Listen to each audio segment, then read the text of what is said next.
Hello students, welcome back to T point tech. Student, previous video में हमने cover करे थे इंसर्शन एंड डिलीशन।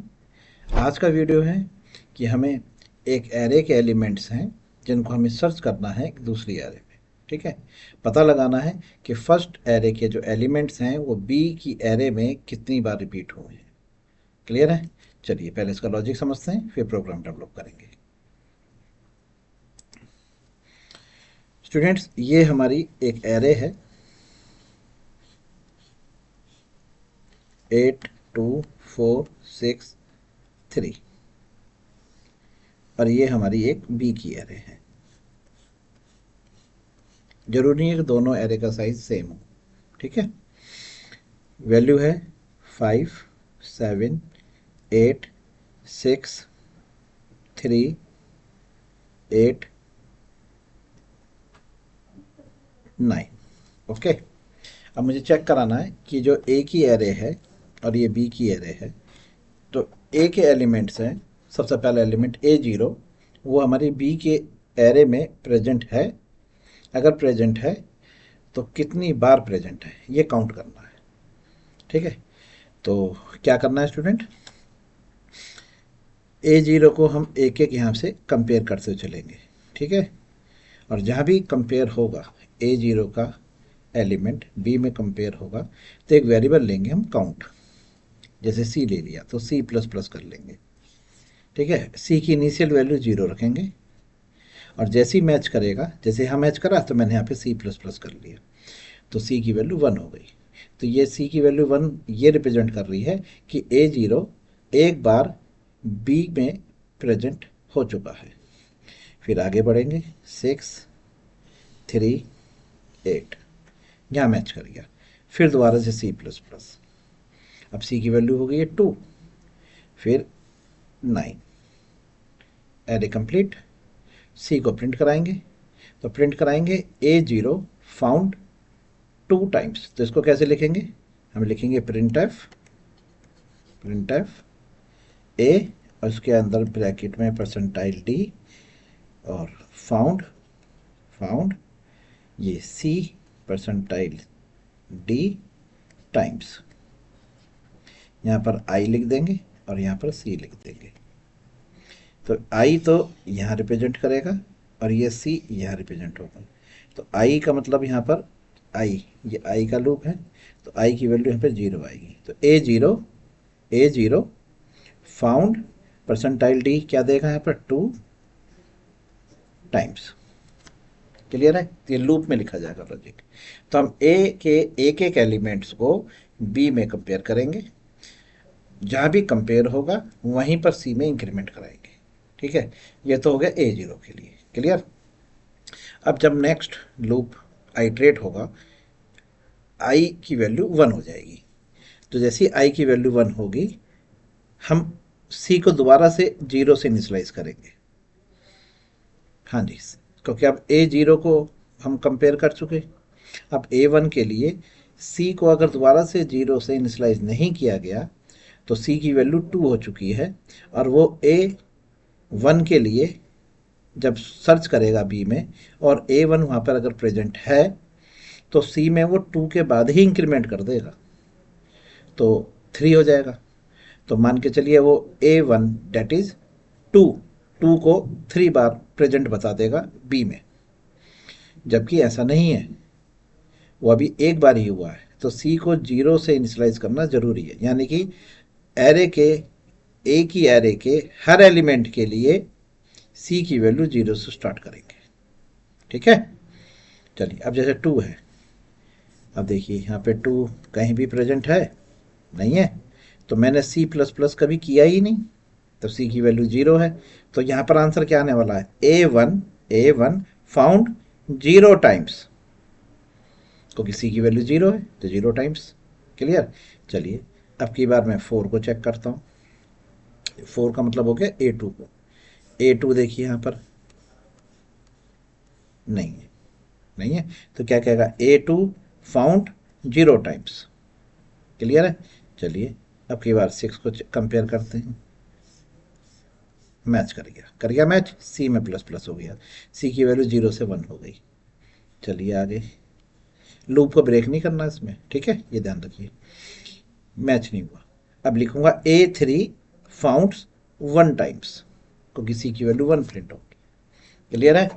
इस तरह से ये वर्क करेगा। चलिए अब इसका लॉजिक समझते हैं कि लूप में कैसे लिखेंगे। आ जाइए, लूप लिखेंगे स्टूडेंट्स का, for loop I equal to 0, I less than array का साइज 1, इंडेक्स वैल्यू रख लीजिए यहाँ पर, है ना, 0 1 2 3 4, ये इंडेक्स है। ये A0 है, ये A1 है, ये A2 है, ये A3 है, ये A4 है, ठीक है। तो 1 0 1 2 3 4, तो ये 5 लिख लिया, आई प्लस प्लस लिख लिया, ओके। चलिए अब ये दूसरा लूप स्टार्ट करिए। दूसरे लूप में सी की वैल्यू इनिशियली 0 रख लीजिए, फिर फॉर लूप स्टार्ट करिए, के इक्वल टू 0। अब ये हो गया student B0, B1, B2, B3, B4, B5 और B6, ओके। तो ये के लेस देन 7 और के प्लस प्लस, क्योंकि स्टूडेंट्स में मुझे 0 1 2 3 4 5 6 है, तो एरे के एलिमेंट 7 होंगे, है ना। 7 एलिमेंट्स हैं, जब भी तो इंडेक्स आपका 0 से 6 तक होगा। चलिए हो गया। अब यहाँ पर इफ लगाइए, इफ, और यहाँ लिख दीजिए कि ए आई डेट इज A0 अगर इक्वल टू है बी के लीजिए C प्लस प्लस। बस स्टूडेंट ये लॉजिक है आपका कंप्लीट। यहाँ पर आप के का लूप बंद कर लीजिए और यहाँ पर, ठीक है। अब यहाँ पर आइट्रेशंस लिख लीजिए।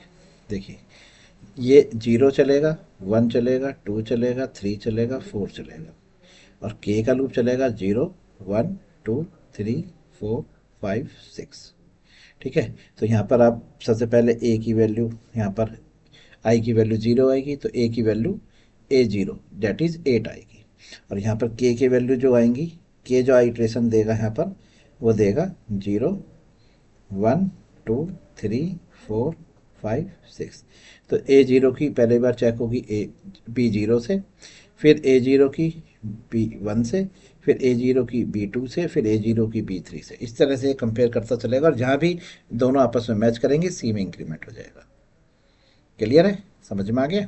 चलिए अब लूप से बाहर आइए। देखिए ये है ना, इसकी 0 से, फिर 1 से, फिर 2 से, फिर 3 से, फिर 4 से, फिर 5 से, फिर 6 से, ठीक है। तो ये चीज़ हुआ ना स्टूडेंट, जो मैंने आपको यहाँ पे पहले समझाया था, यहाँ कि पहले 0 से, फिर 1 से, फिर 2 से, फिर 3 से, फिर 4 से, फिर 5 से, फिर 6 से, ऐसे कंपेयर हुआ, ठीक है। और ये मैच कहाँ करा, B2 पे मैच करा और B5 पे मैच करा, तो 2 बार यहाँ पर सी में इंक्रीमेंट हुए होंगे, ठीक है। अब आप लूप से बाहर आइए और यहाँ पे प्रिंट कराइए जो मैंने आपको बताया था, print F percentile D found percentile D times I और सी, बस ये बंद। क्लियर है स्टूडेंट? इस तरह से प्रोग्राम डेवलप किया जाएगा। तो ये तो लॉजिक था, समझ में आ गया। चलिए प्रोग्राम लिख के देखते हैं। ये परसेंटाइल डी इंडेक्स देगा और ये परसेंटाइल ये बताएगा कितनी बार है, ओके। चलिए प्रोग्राम डेवलप करते हैं इसका। एक नई फाइल ओपन कर लीजिए, प्रोग्राम का नाम लिखते हैं search element dot C hash include studio dot H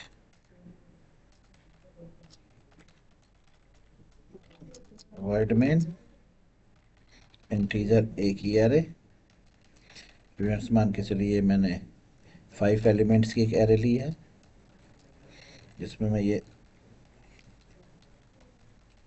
random number मैंने इसमें लिख ली है। इसी तरह से मैंने स्टूडेंट्स एक बी की एरे ली है 10 एलिमेंट्स की, जिसमें मैंने वहाँ भी रैंडम नंबर लिख ली है, ठीक है।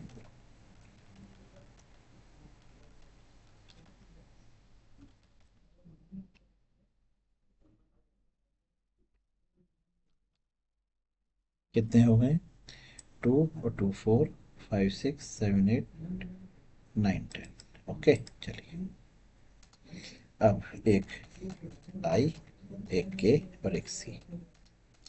For loop, nested for loop, I equal to 0, I less than 5, I plus plus. Initially C की वैल्यू 0 से स्टार्ट कर लीजिए, के इक्वल टू 0, के लेस देन 10, के प्लस प्लस। इफ लगाइए, कंडीशन लिखिए कि क्या ए आई इक्वल टू बी के है। अगर है तो सी प्लस प्लस, सी में इंक्रीमेंट करा दीजिए। लूप से बाहर आ जाइए, के लूप से बाहर, लेकिन अंदर रहना है आई के लूप के। प्रिंट एफ, और उसमें प्रिंट कराइए और यहाँ लिखिए इस तरह से A zero A one found found percentile times, ठीक है, कॉमा, यहाँ पे आई लिखिए और यहाँ पे सी लिखिए, लीजिए। तो जैसे मान के चलिए आई की वैल्यू 0 है तो कहेगा ए जीरो फाउंड, और सी की वैल्यू 2 है तो यहाँ कहेगा ए zero found 2 times. A one नहीं मिला तो कहेगा ए वन फाउंड 0 टाइम्स। क्लियर है?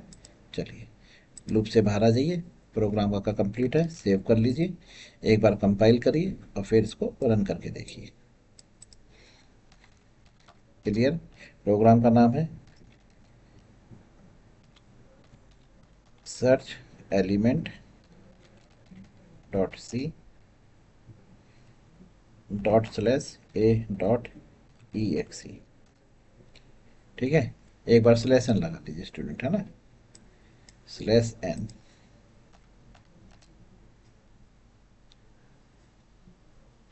सेव,